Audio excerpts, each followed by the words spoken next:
But what they lacked was what ESPN knew they needed. Saturday morning wars about to commence. Well, if you can't beat them, join them. That's your Bible every Saturday morning. Can Big Noon Kickoff get there? I like the trajectory that they're on. They've always been trying to attract this younger audience and younger demo, and I don't think the expectation right now is to beat College Game Day. That's the standard bearer. For whatever reason, just doesn't feel real.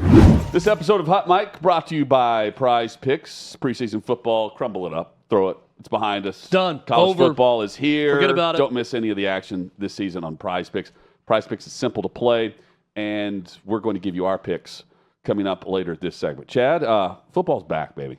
It is back, Hutton. It is a glorious day. I wake up this morning, and there's a different sense in the air. Yeah. There's a different feeling. My lungs expand with pride and the thought of I got to get my cardio going to watch football. A lot of deep breaths this morning. It's an amazing time of year, and to know that starting tonight, I know last week we had a little appetizer, but starting tonight, we have got so much football. Tonight, tomorrow night, Saturday, some big games on Sunday, one big game on Monday. I've got my top 10 college football games of the week coming up a little bit later. It is an exciting time. Yep, and if, week 0, for whatever reason, just doesn't feel real, this week is real. The Saturday morning wars, I think, are starting to feel real between College Game Day and Big Noon Kickoff, especially when you put Ohio State on the screen every single week and you're on campus there, because that's one of the top games in the country, regardless of where you are. Chad, I watch what's going down with Portnoy. Of course, this is Corso's final broadcast. They're going to crush it there with the send-off for one of the greats, one of the legends for all of us if you're a college football fan. But then what? Because McAfee's been a huge hit. Saban's been a huge hit. That's the standard bearer for what we know as the scene setter for college football. That's your Bible every Saturday morning. Can Big Noon Kickoff get there? Many have tried. It's very difficult to even crack the surface, and Big Noon's done that. Do they sustain that throughout this season? Do they do that with Portnoy? Do they do that with other creative measures? We'll find out, because there is a sense of Texas, Ohio State, and other big games like that put Big Noon on the map yet again. And so far, I like the trajectory that they're on. Well, if you can't beat them, join them. That's the way I look at these wars that are going on right now on Saturday morning between Fox Big Noon Kickoff and ESPN College Game Day. And ESPN, by the way, learned that lesson. I mean, Dave Portnoy himself has pointed it out that ESPN is going and rating guys that he found in the beginning and that he hired. Pat McAfee was a part of the original Barstool Kickoff show on Saturday mornings. Bobby Carpenter, who we have on this show, who's taking shots right now at Dave Portnoy, he was a part of Barstool too. AJ Hawk. Go down the list. Bussin with the Boys announced earlier. They're going to be a part of Get Up on Saturday mornings on ESPN. Well, they got their start as a partner with Barstool Sports. So ESPN, who once tried to start a Barstool Sports show and immediately pulled the plug because they made a joke about Sam Ponder's kid. It was one episode, and then they pulled the plug on it for that reason. They've always been trying to attract this younger audience and younger demo, with everything that they do. So they go out and hire Pat McAfee for College Game Day to freshen it up a little bit. And there's a lot of different ways to skin a cat here. But what ESPN did was they said, we want the Barstool effect on our ESPN programming. And if we're not going to get Dave Portnoy, because now Dave Portnoy hates us with everything that happened with his show, then we can go get guys that he found and that he helped develop as talent and bring them on the show. Pat McAfee is the prime example of that. Now, Fox is sitting there saying, okay, we got a problem because Pat McAfee has worked on ESPN College Game Day. Whether the old school fan hates it or not, it's worked. Ratings are up. People like Pat McAfee. It does bring a different flavor to the broadcast. And then you got Lee Corso also. That is an institution. You bring in Nick Saban, who everyone agrees is really good at this job of television. When he's talking about college football, you listen.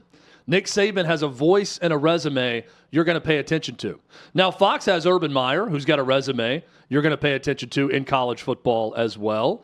They got guys like Matt Leinart and Reggie Bush. You're going to pay attention to what they have to say. But what they lacked was what ESPN knew they needed. A younger demographic that thinks differently, that likes a little piss in their cereal and not just milk. And that is Dave Portnoy, ladies and gentlemen. So they bring him on. And in week one, I think you've got the perfect scenario in that Lee Corso, it's his sign-off game for ESPN College Game Day. And now there's added controversy because Ohio State has clearly told the Big Ten that they will not allow Dave Portnoy on set inside the stadium. And Fox has remained silent on it, I believe, because Fox has a partnership with the Big Ten. And they're not going to come right out and say it. But you know who will say it? Dave Portnoy, who's not going to kowtow to any corporate interest. He's going to speak his mind. He's going to give his opinion. He's going to talk about how much he hates Ohio State. He's going to tell everyone how much of a dumbass you are if you think Fox had anything to do with this decision. It was all Ohio State and the Big Ten blocking him out of this and banning him from this game. And Hutton, I think that added element of mystery and danger and all of this, regardless of how good or bad Dave Portnoy is on television on a desk at some point, I think it adds to a really intriguing battle now between Big Noon Kickoff and ESPN College Game Day. And I don't think the expectation right now is to beat College Game Day, but it is to carve into that audience and make it closer. The way, though, that you do it, it's not just having McAfee. It's the combo. So they had just McAfee, and McAfee nearly quit because the audience didn't like him. He nearly packed up shop, and he was just like, you know what, guys, if you don't want me, I don't want to be here. He went to Kirk Herbstreit sensitivity mode. Yeah, because the audience didn't like him. And then you pair him with Nick Saban, and you get both audiences willing to deal with the other because they sign off on one another, right? Who's that for Portnoy? It can't just be Reggie Bush or Matt Leinart. Mm-hmm. It's got to be Urban Meyer. And I have a feeling it's not going to be Urban Meyer. So, like, what's the hook with Portnoy that plays not the court gesture? You know where I'm going with this, though. It's the comic relief effort that is the daily walk of life for those that love Pat McAfee. Yeah. The guy that stands in the tank top and does his show. Meanwhile, Saban's up there in a suit, right? Like, and is the GOAT. You've got that version in Urban Meyer, who has won the titles. But is Urban Meyer going to be the same type of host / expert / been there, done that, get off my lawn coach, mixed with a little, you know what, I like pissing my cereal too. This is cool. I don't view Urban Meyer the same way I do Saban in that regard. Meyer's going to be Meyer. Saban's willing to play along as long as you don't say that Alabama cheated, right? Yeah. That's pretty much it. So I'm intrigued to see how everything goes, but just by putting Portnoy at the desk doesn't mean you've got your version of McAfee. McAfee is McAfee on game day because he's sitting next to Nick Saban. They don't put him next to Desmond Howard. They put him next to Nick Saban. And that's for a reason. Like, they want them in the center of the shot. Who's sitting next to Dave Portnoy in all this? That is crucial to how it comes across on the broadcast. And I don't know if they've got that version. They've got the coach that has the skins on the wall. I don't know if they have the coach that gets the whole gimmick. Well, and a gimmick is, I don't mean that as a slight. I mean, it works. The gimmick to get the younger audience. Yeah. Well, and I also think that it works because Nick Saban, you can tell, legitimately likes Pat McAfee. Right. Like, McAfee respects Saban. Saban likes Pat McAfee and thinks he's funny. Yes. And there is a difference between funny and angry. Yes. Like, Pat McAfee never comes across as angry when he's on the broadcast. He's fun. He's having a good time. Yeah, he's taking shots at teams and coaches, but it's in a funny way. That's sort of his personality. Portnoy's angry. You know, Portnoy comes across as, he's a little bit mean. He's a little bit angry. He's more of a shouter when he's, doing anything. So I do think there's a difference there. I think Portnoy also is more Fox than McAfee, right? Yep, like the Fox sensibility. of risk taking, a little bit of, as we said, piss in the cereal. Yeah, I like that. I think that works with Dave Portnoy. But yeah, the dynamic between Urban Meyer and Dave Portnoy. Urban Meyer's dynamic with anybody's weird. It only works if Urban Meyer likes Portnoy, and I don't know. I don't know either. I would assume that starting out the answer is no because Portnoy is so anti-Ohio State. I would guess. I mean, I don't think Urban Meyer really likes or appreciates that part of it. But we're going to see what the dynamic is. And I also don't think it works if everyone's just up there. It's like Chuckle Hut. Like every time Portnoy's talking, it's just Reggie Bush and Matt Leinart being like, "Oh my God, this guy's hilarious! Listen, get a load of it." It can't be like NFL manufactured, comedy. And there's to be Terry Bradshaw. There's got to be someone that fights him, but within the rules of the show. Yep. Yep. Like it can't come across as, well, I don't even respect this guy or like his opinion or like him or anything. But is there going to be that foil to Portnoy? We don't know. We haven't seen one show yet. It's as simple and as difficult as this. If you're going to talk NIL and the future of college sports, Urban Meyer can absolutely do that, so can Portnoy. But when they bring across the huge, chicken leg or whatever they're selling that day inside the stadium, Saban's going to take a bite out of it. Is Urban Meyer. Like, that's really what I'm saying here. Yeah. It's like, does he play along with whatever they're doing? I know that Portnoy will do just one bite. It may not sound, or it sounds so stupid, but like that is part of the draw and the charm of College Game Day is you have those two, knowing that you want to see McAfee rub Saban the wrong way. There's a little friction, there's a little sandpaper to it, but but just ask Gillis. But like that, which was hilarious. Yeah, but that was, we remember that moment. Yeah. And McAfee does the same thing, but there's a charm to it that Saban appreciates. Right. And I think it starts with just a baseline respect for each other, because I'm sure that McAfee did an appropriate job of kissing the ring with Nick Saban and does like the guy. And they get along, even though they're very different with their sensibilities. And another question I have about just big picture with all this, can you be everything all at once? We live in a media world that you can be so hyper-specific on what it is you do and what it is you're talking about, that there's an audience out there for everything, and you can be really specific. I think College Game Day has done with McAfee and Saban a pretty good job of being a little bit of everything all at once, a little bit of comedy, lightheartedness, X's and O's breakdown with Herb Street or Desmond Howard, the funny parts of it with Lee Corso also. They can kind of do everything around the orbit of college football. Sure. When I think of Big New Kickoff, I think more of like, oh, these are guys who like each other and are going to talk ball. They're going to toss the ball. And talk about the game. And there's an audience for hardcore film study, ball talk all the time, no sense of humor, none of that. And then there's an audience for Chuckle Hut. We're going to laugh at everything, make fun of coaches, way they look and everything else. Blending the two is difficult. And then trying to be the best of those two worlds is hard. Very hard work in media. And that's now what Fox is trying to do with Portnoy. And we're going to see if it works out. I can't wait to watch, though, Hutton. And that's the best part about all this is it's now intriguing as we get ready for Saturday morning that there is a legitimate battle between Fox Big Noon Kickoff and ESPN College Game Day. And Portnoy will be on the desk, I'm guessing, outside. Because they pick up the show and they move it inside at some point, right? They should put him like in a back alley somewhere with nothing around him, just sitting in a chair. Stick him in like the Undertaker. I mean, turn it into the biggest joke ever. Like, put him right on the Columbus City line, right on the other side of it, and make him sit there at the interstate the whole time as they drive into town. I would unabashedly make fun of Ohio State for this if I were the Fox production crew. But you know what they're not going to do?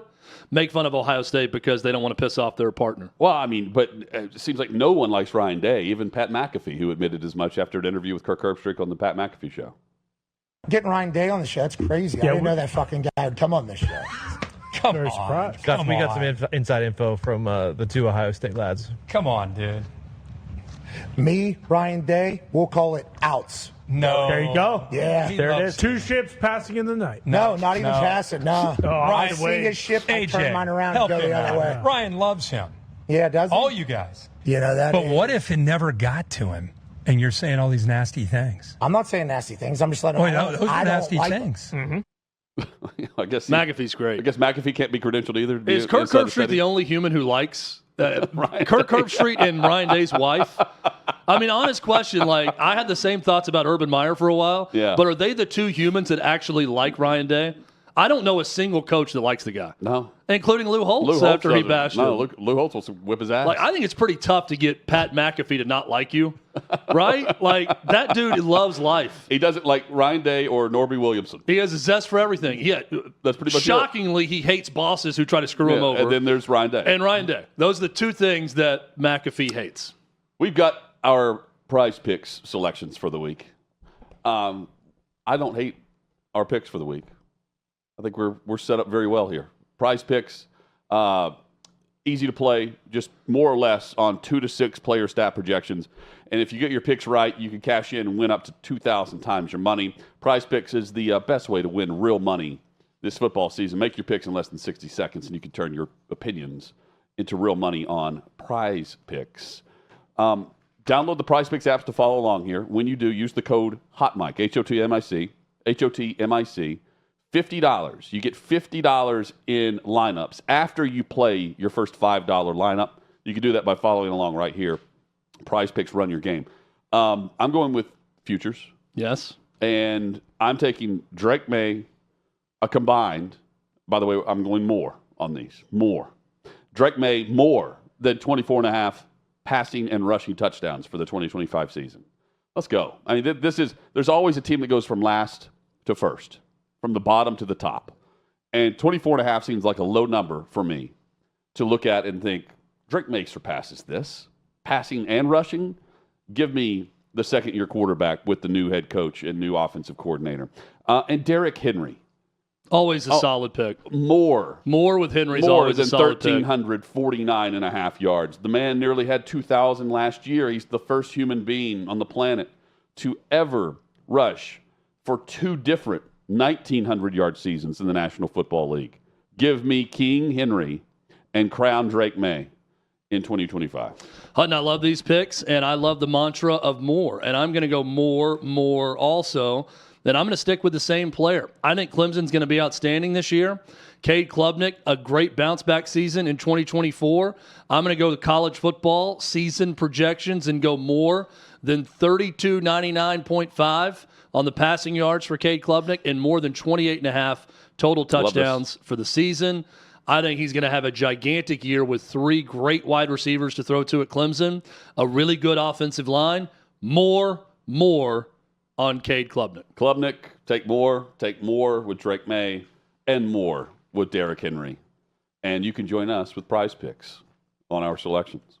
PrizePicks, run your game. PrizePicks, again, use the code HOTMIC when you download the app, HOTMIC. The top 10 games of the college football weekend. Next, here on Hot Mic. More. This fall, you're not just watching the biggest game in college football. You're at the game. Bama versus Georgia. September 27th, Athens. OutKick's giving one lucky fan and a guest a VIP treatment. This is your shot to punch your ticket to the college football weekend of a lifetime. Flights covered. Hotel covered. Game tickets, of course. We're also hooking up 10 more fans with OutKick hats. And everyone who enters gets a discount to the OutKick shop. No purchase necessary. Just hit OutKick.com/sweepstakes. College football weekend of a lifetime. OutKick.com/sweepstakes. National championship winning head coach Tommy Tuberville. Congratulations. Auburn 2004. It is official, the acceptance of the national championship at Auburn. There it is, the claiming it, Coach, from 1910 to 2004. Would you like to give your championship winning speech here in the press conference? Well, thank you. 21 years late. You know, I was on 3 national championship teams at Miami, and that was as good as football team as I've ever been around. I think we had 5 first-round draft picks. Yes. I actually bought all the players and all the coaches that year a national championship ring because we couldn't have done anything else. We went undefeated, and unfortunately, we got left out of the 2-team playoff with Show us USC. that ring again, if you don't mind. Let me see that again. All right. There it is. Yeah, that's already Yeah. it's already been claimed, the title. Yeah, what took so long? Why 21 years later? Well, you know, I complained at the time because obviously Oklahoma got beat very badly in the Orange Bowl against USC, and then USC they caught a couple of players with a hand in a cookie jar, and They took the national championship away from them. And then the NCAA and their infinite wisdom says, we're not going to give anybody the national championship. Why in the hell not? I mean, you've got somebody that went undefeated. We beat 4 top 10 teams during the year. We had a great football team. And, it's what college football used to be about, is about kids staying 4th and 5th years. Carnell Williams, Ronnie Brown, Jason Campbell, they all played 5 years, and they stayed at one university. How about that for an oxymoron nowadays? But at the end of the day, thank goodness they recognize it's all for the players and the coaches and the fans that supported us. But it was a great football team, and 21 years later is better than nothing. What did you make of the NCAA penalties for Michigan that came out the end of last week, and the 10-year show cause? Chad and I have discussed, a 10-year show cause for a coach who doesn't seem to want to coach in college football anymore doesn't seem like that big of a deal. It's not. A typical NCAA, late to the party, late with everything, not enough. Just encourages people to cheat. In the end, that banner's going to hang. Jim Harbaugh's not coming back to college football, so who cares? So that's a nothing penalty. Anyway, it's just, it's cheating at the highest level. Be a part of OutKick's ultimate game day experience. You can do that at OutKick.com, and you can do it right here on the screen as well. Alabama and Georgia, the ultimate game day experience. Everything's taken care of for the winner. You score the touchdown. If you've never been between the hedges, you want to do that. You want to experience this. You definitely want to go. Yeah, you do that. September 27th, Alabama, Georgia. Just scan the QR code on the side of the screen. And, Chad, we've been. This is going to be a massive game. It's going to be awesome. And Athens is one of the best college towns in America. There are some big games this week as well. And Withrow's got them for you as it's time for his top 10 games of the college football weekend. Need more reasons to watch college football? It's time to bang some hats. Here's Chad Withrow's must-see games this weekend. My God, I can smell it. Yeah. I can smell the grass. I can smell the leaves falling. The brand. It's here. My goodness, how exciting it is to be alive and in these United States of America on the opening Thursday of college football weekend. I'll get right to it. Game number 10. We're going to go down to the state of Georgia where you can win those tickets to the Alabama-Georgia game. But now I'm going to go to Atlanta, Mercedes-Benz Stadium. That's where Tennessee will be taking on Syracuse. The number 24 ranked Volunteers, a 13.5-point favorite over the Orange, 11 a.m. Central Time kickoff on ABC. Tennessee's defense should be good enough this season and good enough early to help with what will be, get ready, Vols fans, a work in progress on offense.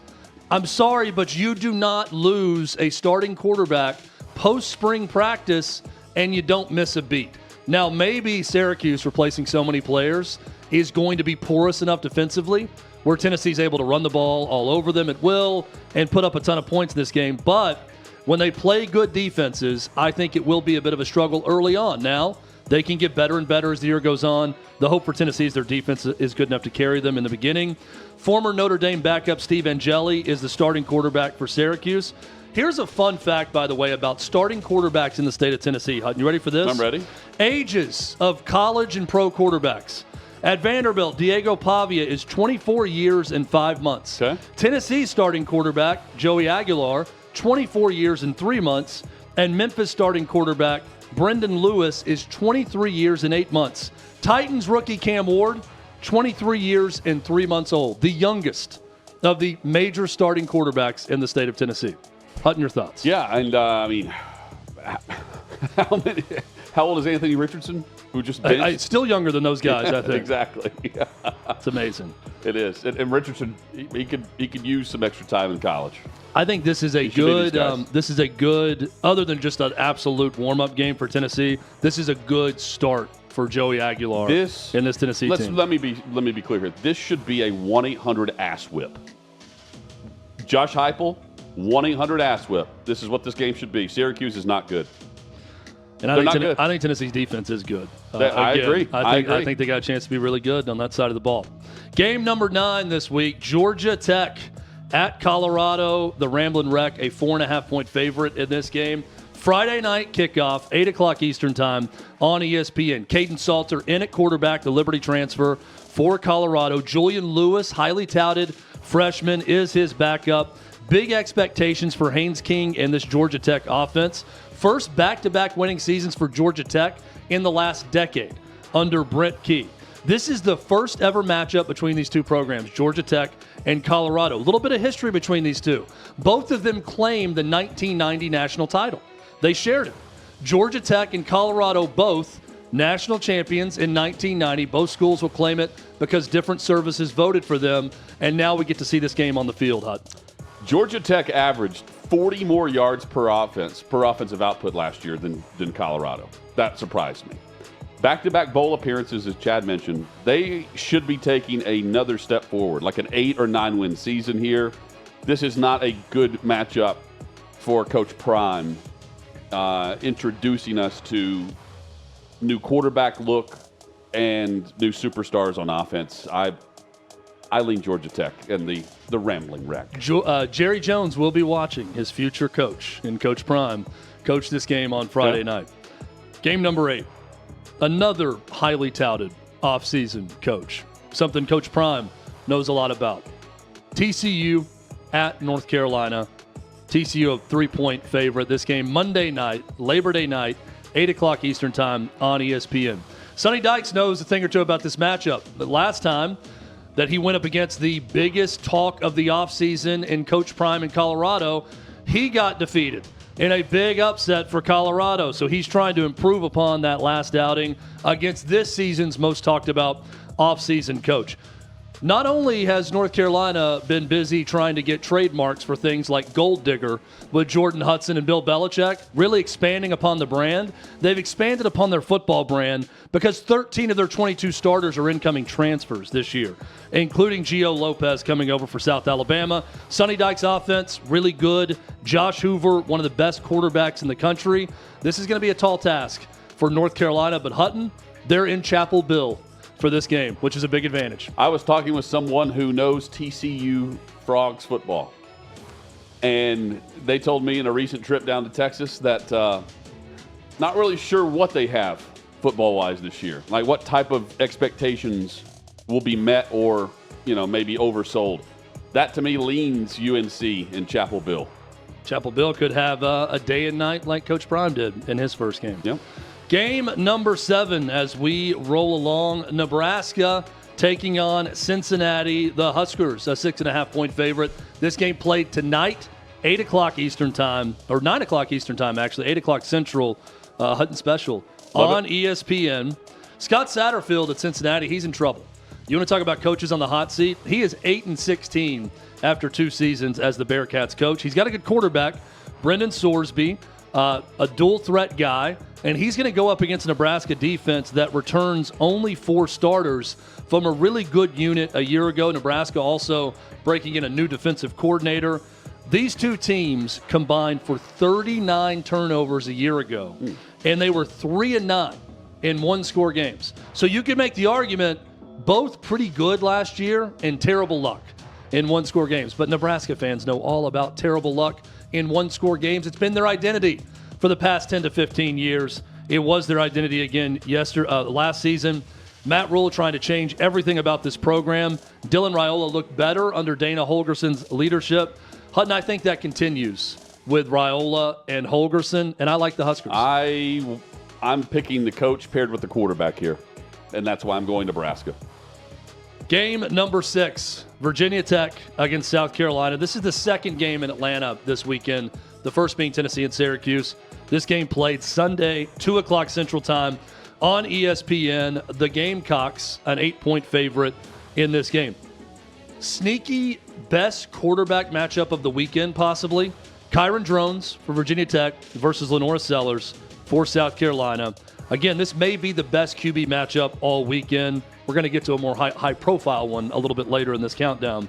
Virginia Tech's defense is good, but not good enough to stop Sellers and Nick Harbor.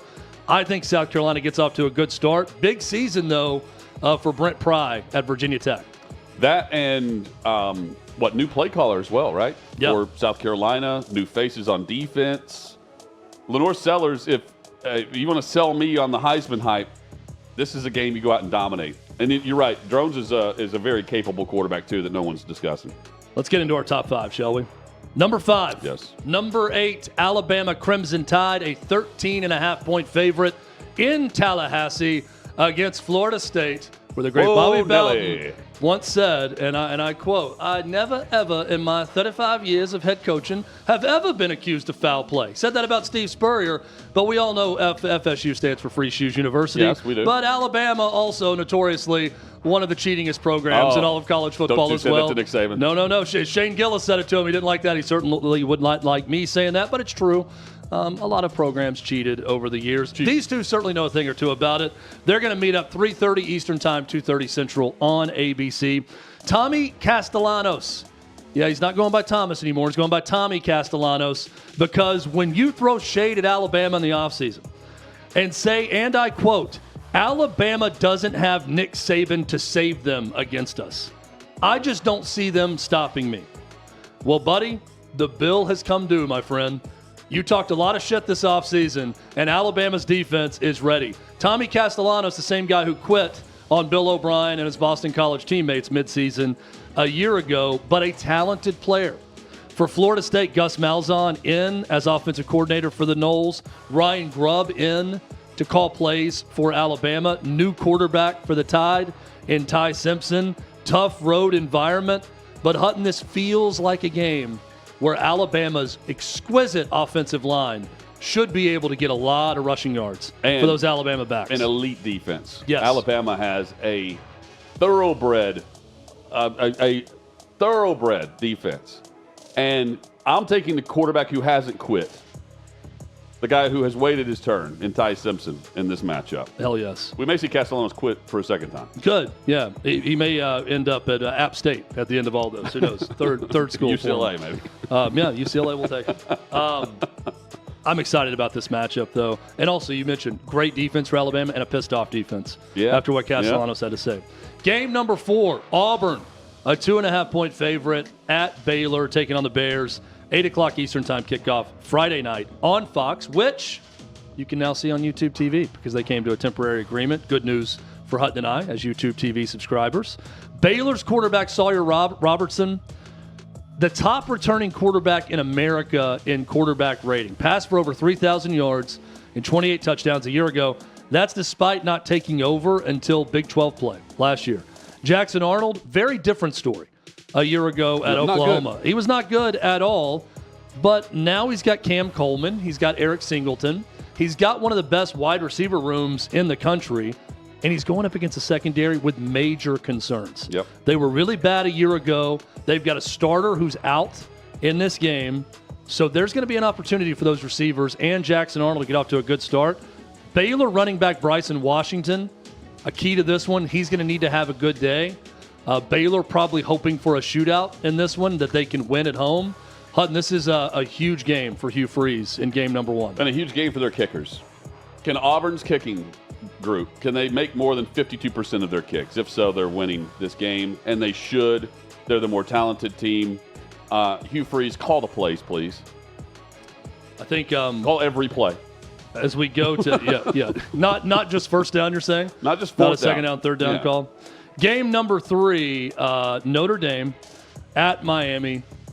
Colin's pants just tightened over there as he heard the Fighting Irish. He started hearing the fight song in his head as he heard that. Number 6, Notre Dame, a 3.5-point road favorite against Miami. Hard Rock Stadium, 7:30 Eastern Time start Sunday night on ABC. C.J. Carr has never thrown a single pass in college football, okay?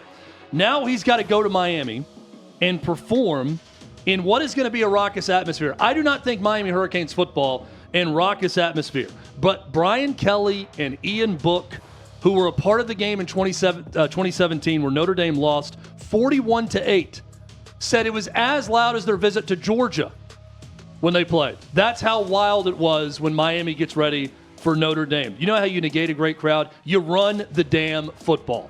And that's what Notre Dame can do. They got a great offensive line. They've got maybe the best running back in the country in Jeremiah Love. Carson Beck is going to lead the way for Miami. Can he put up Cam Ward-type numbers for the Hurricanes? Shannon Dawson, the offensive coordinator for the Hurricanes, his system, it's a proven success. They were number one in both points a year ago and yards. Can they come close to that production this year under Carson Beck? If they can do so, they got a chance to pull the mild upset against the Fighting Irish in game number one. This goes against my rule. There should be a ban on any games in Miami or South Florida until late September. This game will have a lightning delay. I don't even know the weather. This game will have a lightning delay. And we'll get a weather update from Armando Salguero coming up here momentarily also. Game number 2, number 9 LSU at number 4 Clemson. The Clemson Tigers, a 3.5-point favorite. 7:30 Eastern Time kickoff on ESPN. 3 names to remember: TJ Moore, Bryant Wesco, Antonio Williams. Probably the best 3 receivers in America on one team. That's who Cade Klubnik is throwing to this year. So much talk about LSU's 5-game losing streak in season openers, but Clemson lost to Georgia and Duke in the last 2 openers by a combined score of 62-10. Clemson returning 4 of their 5 starters in the offensive line. Garrett Nussmeier can and will need to be great on the road for LSU to get this win. And Hutton, it's a big one for Brian Kelly. It's huge. It's huge. And Nussmeier's the quarterback that can get it done with his experience. Clemson's defense also legit. But let's talk about legit defense, shall we? Legit.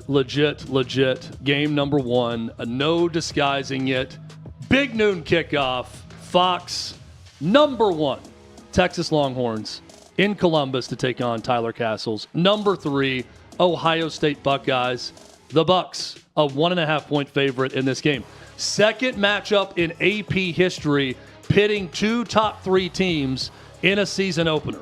Ohio State beat Texas 28-14, a game that was closer than that, in a national semi, evening the all-time series at 2-2. But here comes Arch Manning. Keep in mind that both of his starts a year ago came against teams that went a combined 7-17. None of Arch Manning's 95 career pass attempts have come in away stadiums. He will throw his first ever on Saturday in the shoe against number 3 and defending national champion Ohio State. On the flip side, Julian Sayin has thrown a total of 12 passes in college football. In 2024, Texas' secondary was best in the nation. 22 INTs. They allowed only 5.7 yards per attempt. And they held Jeremiah Smith to 1 catch for 3 yards. A year ago in that semi, OSU also lost 14 players to the NFL draft. Big opportunity for Texas to notch a huge victory for both teams in this game, and the atmosphere is going to be insane. The first time in the history of the AP poll that the number 1 team coming into the season is an underdog in week 1 as they kick off their schedule. First time we've seen this. And I also think there's going to be more games like this now that the SEC is moving to a 9th conference game and a mandated power conference game on the outside of that. I think we start to see more and more matchups like this in week 1. This game was scheduled prior to Texas entering the SEC. Michigan and A&M scheduled, or Oklahoma, excuse me. They booked their games prior to entering the SEC. Now everyone else is following suit. Round of applause, Chad Withrow. Well done. Ladies and gentlemen, none of the work was done by me. It was done by college football itself, because that is a hell of a week 1 top 10. That is a great top 10. That was tough to find, games 11, 12, and 13. Tough to make the cut. Yeah. This is a great opening weekend in college football. And as we will find out in tomorrow's Big Game Beth game of the week, there's also some really terrible games out there that I'll get to. Some big NFL news as well. Armando Salguero's got that for us next. This fall, you're not just watching the biggest game in college football. You're at the game. Bama versus Georgia. September 27th, Athens. OutKick's giving one lucky fan and a guest the VIP treatment. This is your shot to punch your ticket to the college football weekend of a lifetime. Flights covered. Hotel covered. Game tickets, of course. We're also hooking up 10 more fans with OutKick hats. And everyone who enters gets a discount to the OutKick shop. No purchase necessary. Just hit OutKick.com/sweepstakes. College football weekend of a lifetime. OutKick.com/sweepstakes. Does anybody, is he going to have to stroke a check? Is anything like that happen as far as messing up anybody's houses in here? He didn't. I did not hear any glass break. I did hear him say, please don't watch my shot. Don't look at that shot. But, he did well. Landon, what did you think of the overall experience? With all these LIV professionals and LIV golfers out here, their games didn't seem to impress me when I was caddying for Dan. I mean, he's easily the best golfer here at Chapman Hills. I mean, he's a great guy. We're here with Dan's golf coach, Lee. Yes. How was today? Up and down. I'm going to say up and down. I think first 9, Dan played really well. He did. And then got a little shaky towards the end there. Putting was way off. He's usually a better putter. Putting was way off. But you know what? Great day. A lot of good people. Had fun. And I have to say, as soon as I didn't have to be his caddy anymore, he may have started playing better. I will say, the LIV experience, it seemed like every 3 or 4 holes there was a bar set up. Do you think once we kind of got to the bars, that played a pretty big impact as far as Dan's game? It may have. I'm not gonna confirm that one way or the other. We're here with the man of the hour, Dan Dockett. You just finished 18 holes. Dan, how are you feeling? I feel great. I tell you what, it makes you feel like a big guy. You're inside the ropes. You're playing like a set-up championship course. I hit the ball good, couldn't putt, but what a great time. My wife was there, Landon was there, great pros. I mean, what a great day. Thanks to everybody at OutKick for letting me do it, get me in this thing. Yeah, I don't know. The overestimation of I got tired. I'm not going to lie, Davey. I don't know, the bars and all that. I did take a shot. Actually, I took 2 shots because my back started hurting. Here's what happens when you get old. I told my wife, I go, man, I'm getting stiff as I walk. I don't know. And I think when I went in the hot box, there was a bathroom that was in the sun, and I went in it, and I came out, and I was drenched with sweat. I'm like, oh, don't go in there, fellas. But thanks for coming out. That was a great day, and I got to lose my stomach. The stomach, it's got to go. Stomach has got to go. Too much stomach. Nah, Dan, we had a great time. Yeah. It was a lot of fun. And, following around, you had some great interviews. We're going to have some more content coming out later. I know we got an interview we're about to play, but it was a good time. Yeah, it's the way in which Lee answered that question I thought was great because I had to go away for a bit, so I didn't know if things got off the rails while Ryan and I were away while y'all were, I guess, playing. I think it was around holes 1 through 5. Started out really well in the back, and I did shank 2. I shanked 1 on the front, and and then on 8, I shanked 1 off the tee. But the beauty is we were playing a shambles, so you got to, play the best drive. But I think I needed to start drinking before the round. I think that was more important. I think, oh, man, I was telling Lee, I go, damn. And you should have seen, by the time we were done, 6th the Peabody, our location, Yeehaw Bureau, Smoky Moonshine. Hot Mic, Hutton and Withrow here at OutKick.com. Armando Salguero joins us as we are a week away. God's NFL reporter, Philadelphia, as we Dallas. like to call him. Armando Salguero, God's NFL reporter. We are a week away from Philly and Dallas as we kick off the 2025 regular season. Good to see you, Armando. Hope things are well. Things are outstanding, gentlemen. I am very pumped and excited about the coming weekend because I'm off, and then the following weekend because I'm working, and I will be working in the Meadowlands. Okay. Where the New York Jets and the Pittsburgh Steelers will play regular season NFL football. Will you be in attendance for Notre Dame Miami on this Saturday? I will be there, heart and soul, but not with the body. You won't be there for the weather delay? No, you won't be there for the weather delay, right? The lightning strike. Yeah. Before the lightning strikes. That'll happen. Hey, more likely a weather delay or Micah Parsons gets something done with the Cowboys because Hendrickson's done. We've got the revised 1-year deal. He says he's honored to have the raise and he's ready to go. He's back at practice. Is Parsons going to be ready to go? The Hendrickson thing was a compromise, wasn't it? It was both sides kind of doing things they didn't love to do. Hendrickson wanted a long-term deal with guarantees. the Bengals didn't want, to pay more, and especially not long term. So what they did was they revised and rewrote and redid the 1-year deal that was remaining and gave him a $14.8 million raise, which I'm sure the Bengals loved. And so now next year, he is a free agent unless the Bengals, they put the franchise tag on him, which is unlikely because the franchise tag for him will be like $32.8 million or something like that. So the operative word in that whole thing was compromise. I don't see any compromise happening with Micah, don't call me Michael, Jerry, Parsons. It's, in fact, this week, yesterday, I believe, Micah Parsons was on an airplane going to see a specialist so he could get a second opinion about his back and how his back hurts. Why would Micah Parsons need a second opinion about his back? Well, because when you are making the point to a team that you cannot practice and you're hurt and they can't do anything about it, you need a doctor's second opinion. And because the Dallas doctors, my guess would be is that, Micah, you can play. Mm-hmm. And once he comes with the second opinion, now we're into tit for tat, grievance territory. And none of that suggests deal on the eve of, and now I'm playing. None of it.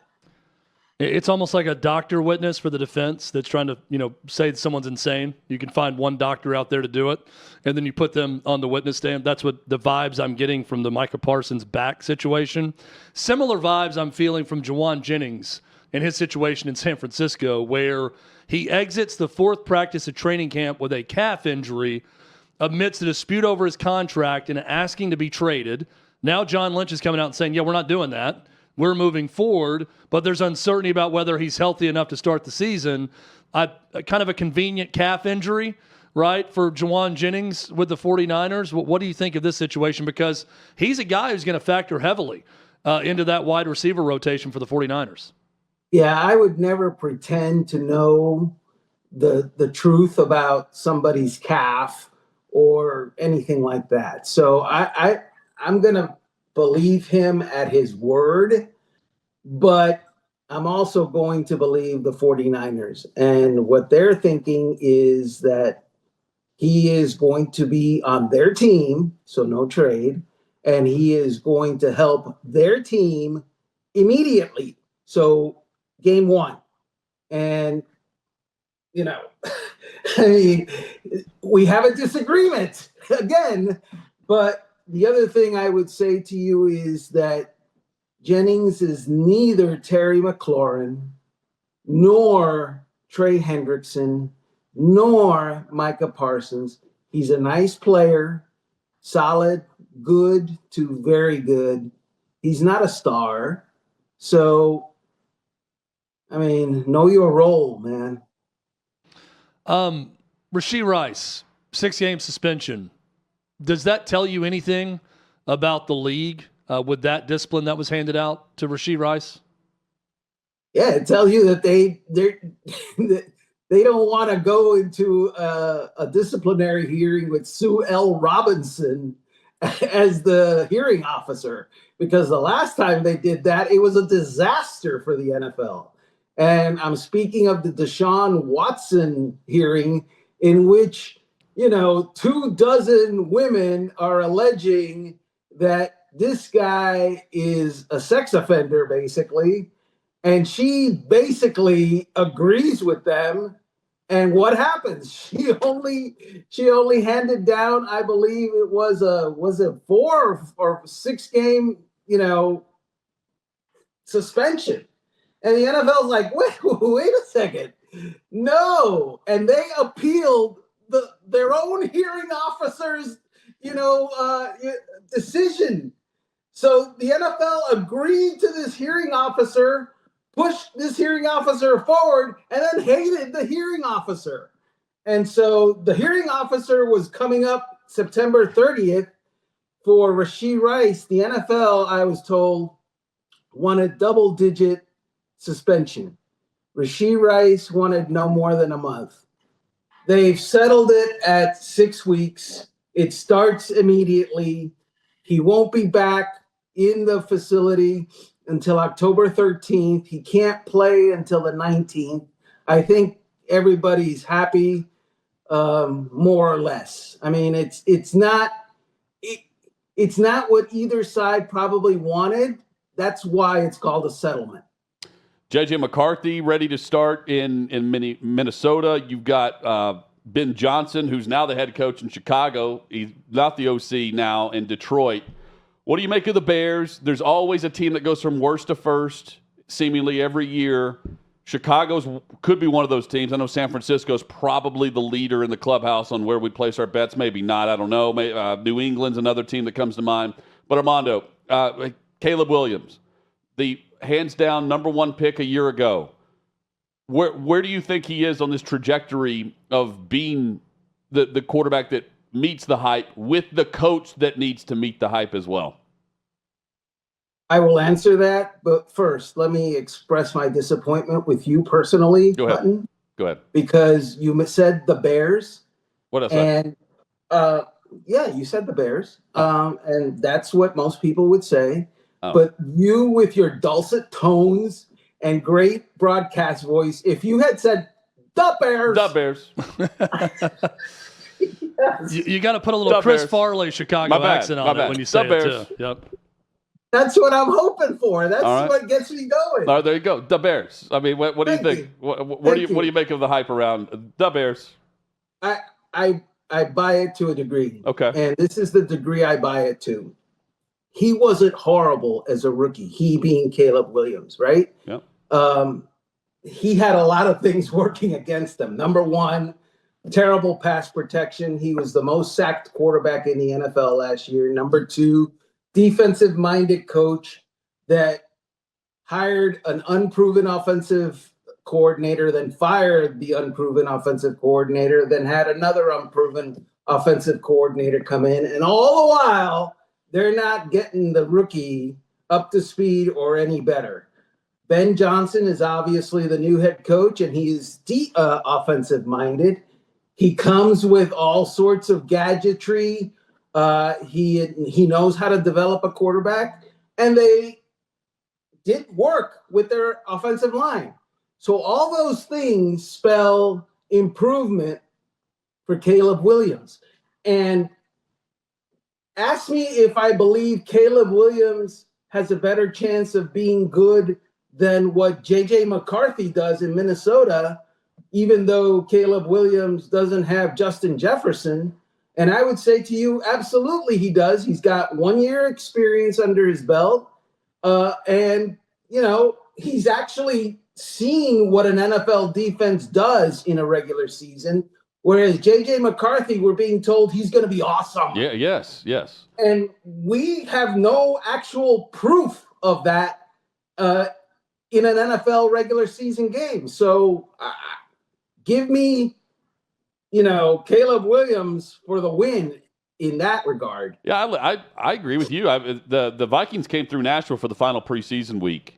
And, of course, McCarthy's not playing. He's much bigger than what you would expect, too, just what I thought, just in person. He looked small at Michigan. He did. He's not. But, Armando, just talking with people before and during the game, it's just like there's not even an eyebrow raise. It's like, he's the starter now. Darnold was good, but now we've got JJ. It's like there's no hesitation. And I guess he's been the greatest practice player ever because we haven't seen anything. And this is a team that can compete. We saw this last year. This is a team that, Justin Jefferson's ready to go off again and set new records. I don't think there's enough being placed on the Vikings and the expectations of what we should be seeing this year in that division. Well, what you're seeing with the Vikings is the trust in factor.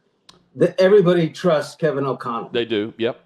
If you can make Sam Darnold good, you can do anything. You won you've been to the playoffs twice in the last 3 years, and you've won. You got a new contract. What was it? They won, I think, 14 games last year. 14 games, yes. So it's easy if you're a Minnesota Viking acolyte to trust the coach Kevin of the O'Connell year. Yeah, that's fair. And whatever he says, and he's all in. He is. They're all in. They are so all in. They had a nice conversation with Aaron Rodgers, a 4-time MVP, and said, "Yeah, okay, no thanks." Yeah, you don't want to be the backup. See ya. Nope. No need for you here. You don't want to. Yeah, Favre started for us. Yeah, you could be our backup. Once a Packer, always a Packer for you, buddy. We're not going to have any dealings with you at all. Hey, finally, Michael Penix Jr. in Atlanta. Have you thought about this at all? I've thought about the guy behind him. Okay. I feel bad for the guy behind him because he got, he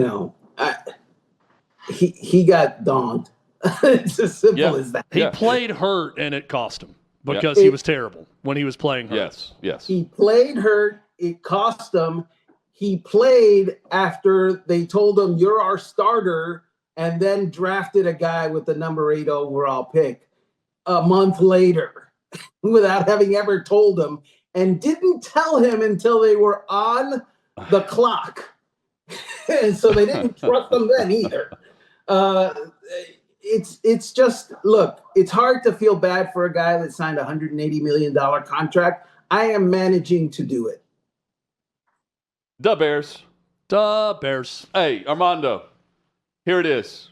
It's almost game week.